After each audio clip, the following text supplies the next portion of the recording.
I know I'm a little late with this one, but I still wanted to take some time to talk about it because honestly, when I came across it and when I read about it and heard about this information, it genuinely got me very excited. Now, it is easy to maybe get a little bit ahead of ourselves here and assume that maybe this individual who was talking about this behind closed doors demo they saw of the PlayStation 5, maybe this individual is hyping it up a little bit too much. We know that this happens every generation, but honestly, it seems to me that based off of everything we know about the next generation consoles, it's going to be a pretty significant leap. I think for some people, it's going to be a bigger leap than they were anticipating, especially when you think about the type of specifications that these consoles are going to have and just how much more powerful they really are going to be compared to what we're currently playing on. But anyway, we're going to be going over this open world tech demo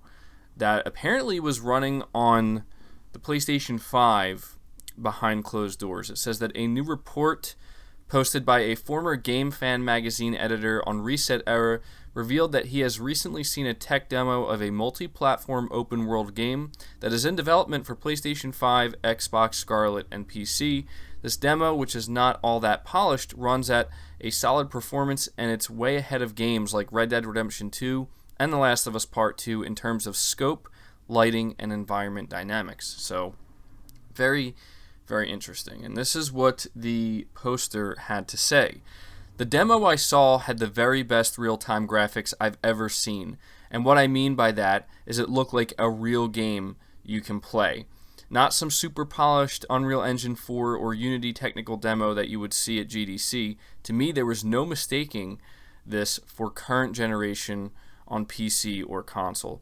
To be clear, in terms of scope, lighting, and environment dynamics, Red Dead Redemption 2 or The Last of Us Part 2 aren't even in the same time zone as this. And yeah, it kind of was like a Shadowfall moment to me, in that it seemed totally different from what I've been used to in the previous generation. When he says Shadowfall, I'm assuming he's talking about Killzone Shadowfall.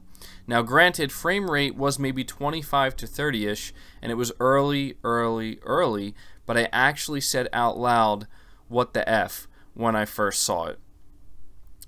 So he goes on to say that one thing I found really interesting was the quality of the shadows. I especially noticed there were some approximately 2 to 3 foot high bushes. When they were swaying in the wind, they were casting moving shadows with perfect detail. No shimmering or stair-stepping at all.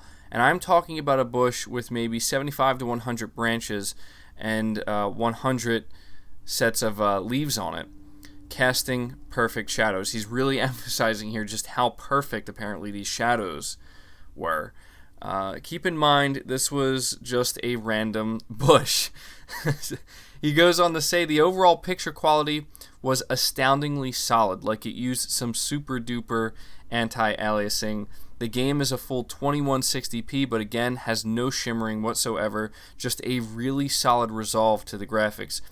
It's also been confirmed that this demo was running on Navi-based hardware, so it could be running on a PlayStation 5 dev kit, which, yeah, that's most likely what it was. Obviously, we know the PS5 hardware is not finalized yet, and that's what the last thing that this individual had to say. So this is, this is some really solid sounding stuff here. I mean, we have to take everything here with a grain of salt, though.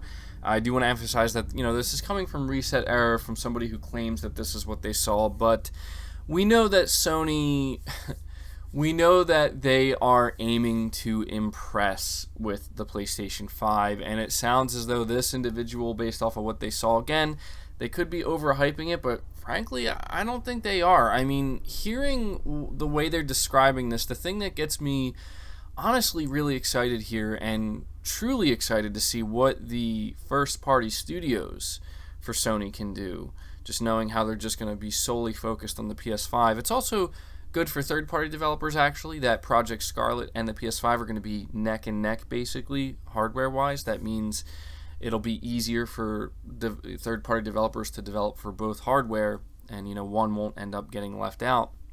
But the thing that really excites me, based off of what I read here, is the idea of the size and scope of whatever this third-party game is, we have no idea what it is. We just know it's open world. It being just vastly bigger and greater than anything we've seen so far.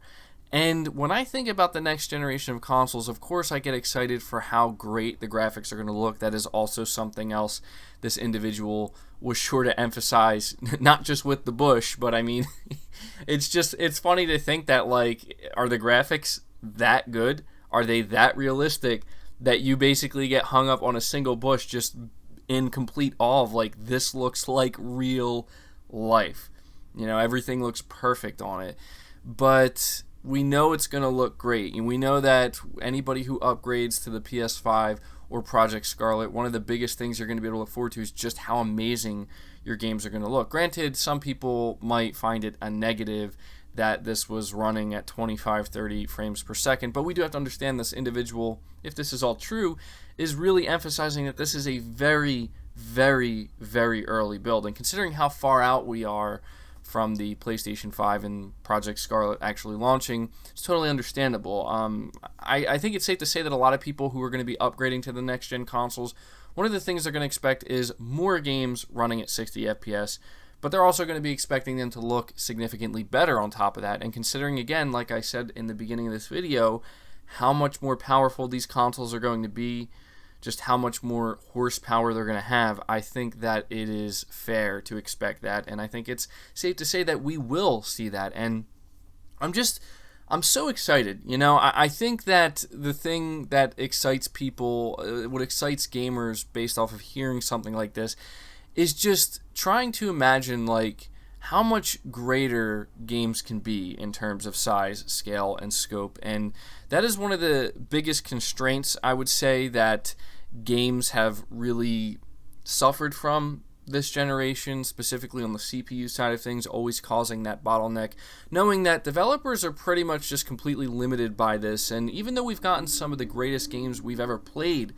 this generation, and we're probably have yet to experience some of the best upcoming games like Cyberpunk 2077, The Last of Us Part 2, and others, it's just crazy to think that developers are really already, this early on, we haven't even seen these consoles yet.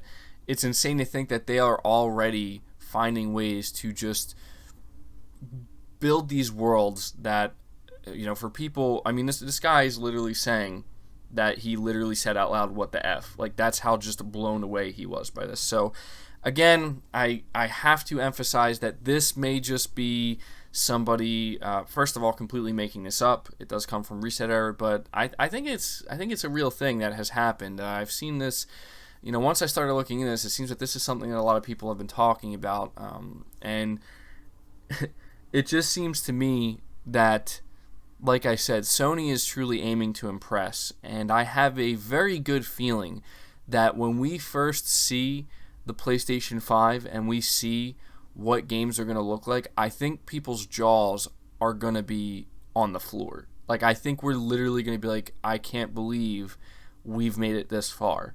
And it sounds to me like developers themselves, you hear it all the time, you see it all the time, developers themselves are incredibly, incredibly excited to be able to build their games with this new hardware in mind. And knowing and seeing what specifically Sony's first-party studios have been able to achieve with just the base model PS4, seeing what Naughty Dog is going to be able to achieve with base model PlayStation 4 hardware, imagining what they're going to be able to do when they can fully harness the power of the PlayStation 5, that truly gets me excited. That's not being overly hyped. That's not being overly excited. That's genuinely, truly being excited at what talented developers can do with basically next generation technology and hardware, and seeing how they're going to be able to push games to areas that we just simply haven't seen before. I don't know how anybody could basically imagine that and not get excited. It's hard not to, in my opinion. But that's going to do it for this video. A lot of you guys were asking me to take some time to talk about this, so here it is. We have somebody here, if they're to be believed. They saw a behind closed doors demo of the PS5, an open world game running on it, and they were just absolutely blown away by what they saw. And so this gets me that much more excited for when we finally get to see this type of stuff for ourselves. But let me know your thoughts about this down in the comments below. Be sure to leave the video a like if you did enjoy it or found it informative. Subscribe to the channel if you're new and haven't already. Hit the bell notification icon so you never miss an upload, and feel free to share this video out on top of all that. But until next time, guys, take care.